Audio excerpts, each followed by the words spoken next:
Those who can afford it hire lobbyists who essentially buy politicians. Most of the time, either party will suit their needs. Definition of a lobbyist in the United States is someone who advocates for someone else and is getting paid for it. The laws then enacted are quite often written by the corporations to benefit themselves.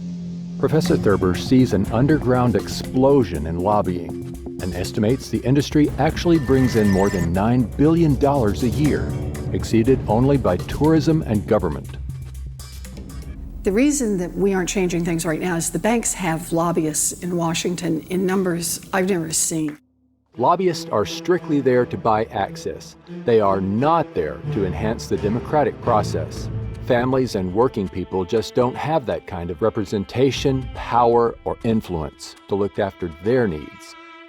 They've designed the system to reinforce and, in a sense, finance themselves based off of special interests. Everything that was around in 2007, 2008 that we get so scared about, the mortgage-backed securities, the credit default swaps, the other derivatives, they still exist. They absolutely do. And yes, there's higher capital requirements for the banks, so they can't be as leveraged, but those are not that high. And if we don't have a media that's providing who's really writing these bills and passing this legislation and what it's all for and who it serves, then we're living in an illusion.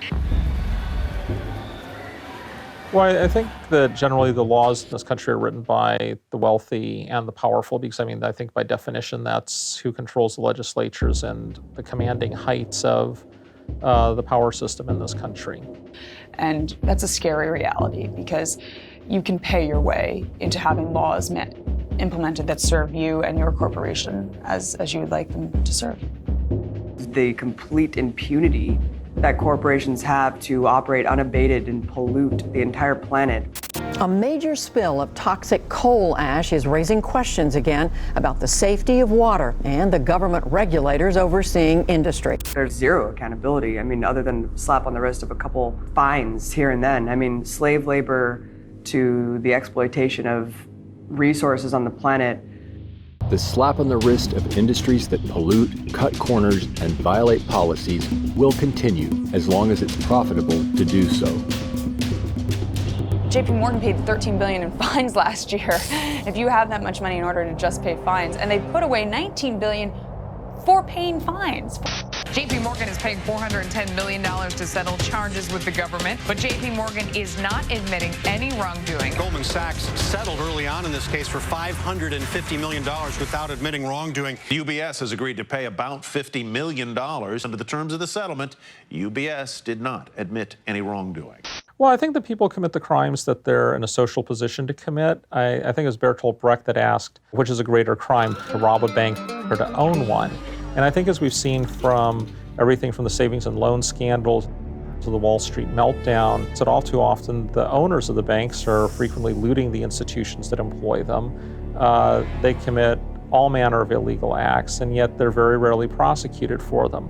And throughout history, there's been very little, I think, pretense that the government has always acted as an agent for the wealthy class. Yes, there might be idealistic politicians that got into the game to change the world, but if they're good, any good at their job, they're no longer changing the world. They're serving the interests of their donors if they want to rise in the world of politics. They say, write your congressman. Who the hell is this jackass that you have to write? He should be at the forefront of technology and knowledge. You don't have to write him. I'm sure most of you have flown in airliners. You don't have to write the pilot, say you're flying at an angle. Straighten out, God damn it. He knows his business. That's how he got the job. The people in Washington are lawyers and businessmen and can solve no problems. If the bottom line and it's a profit-driven world, then those interests are going to be served first, and everything is going to be secondary, and that's the sad reality of it. There is no value system that's put out there that is actually beneficial to humanity because it's based on consumerism and profit making. And we use artificial pumping in animals to make them grow faster. So if you can multiply the cells in a chicken faster, you can sell it sooner. But does that have an effect on the human body? They don't worry about it. They worry about the sale of chickens.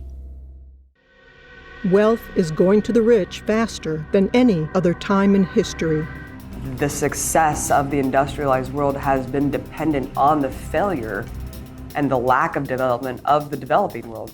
I mean, the reason that they're stifled is because they are indebted to the first world. We wouldn't be prospering if it weren't for the labor that's going on and the indentured servitude that's going on in the entire developing country. And so that's the power dynamic can never change in that respect because it's literally dependent on it being that way. The dirty and dangerous work done by children. The jobs down in the pits are typically reserved for teenagers with only tree limbs to brace the mine walls. The risk to them is real. Rich governments like to say they're helping poor countries develop. But who's developing who here? Each year, poor countries are paying about $600 billion in debt service to rich countries on loans that have already been paid off many times over. And then there's the money that poor countries lose from trade rules imposed by rich countries. Altogether, that's more than $2 trillion every year. Money systems have existed for centuries, and whether we realize it or not, have always been used to control behavior by limiting the purchasing power of the majority of people. One example of this is the criminal justice system. Many proclaim prisons don't work, but ultimately, prisons are a resounding success as a tool for social control to safeguard the political and economic established system.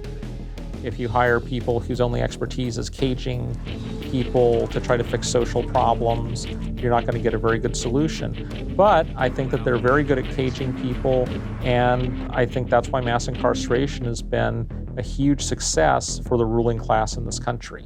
The United States is really number one in a lot of things, and I think the biggest thing that we can say that we're number one in is how many people we lock up.